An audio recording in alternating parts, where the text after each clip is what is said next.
শেখ মুজিব ঢাকার রাজা শেখ মুজিব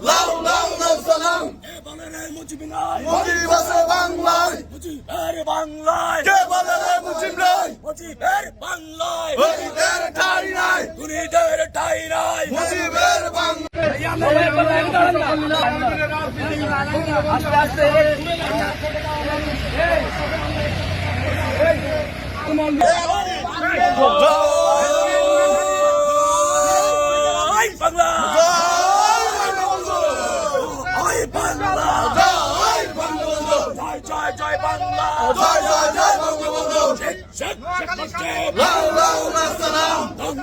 শেখ মুজিব ঢাকার রাজা শেখ মুজিব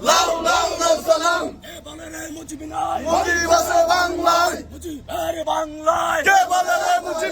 মুজিবের বাংলায় খুনিদের ঠাঁই নাই মুজিবের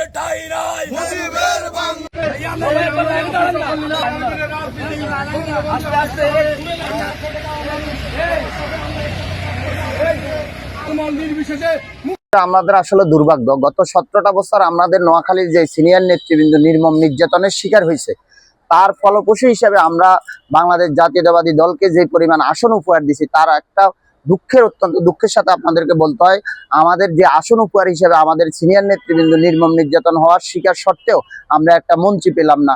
এটাতে আমাদের যে তৃণমূলের যে নেতাকর্মীরা আছে তাদের ভিতরে একটা চাপা ক্ষোভ আছে।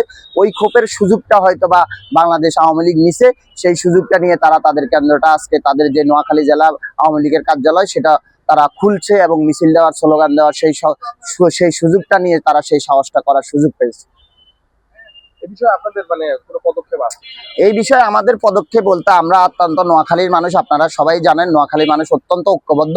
নোয়াখালীর মানুষ এই বিষয়ে আসলে বিতর্কত, তাদের যে মনে যে দাগটা কেটেছে এই মন্ত্রিসভা, বাংলাদেশ জাতীয়তাবাদীর যে দলের যে মন্ত্রিসভা, এই মন্ত্রিসভায় দাগ কাটাতে অত্যন্ত ভালোভাবে আমাদের নোয়াখালীর মানুষ এই দাগ কাটাতে এই সুযোগটা আওয়ামী লীগ নেওয়ার সুযোগ পেয়েছে।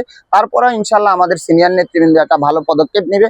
আর আমি আশা করি আমাদের দেশনায়ক জনাব তারেক রহমান আগামী দিনে আমাদের যে নোয়াখালীর নেতৃবৃন্দ অবশ্যই তাদের যে যোগ্য ত্যাগের আলোকে তাদেরকে মূল্যায়ন করার চেষ্টা করবেন।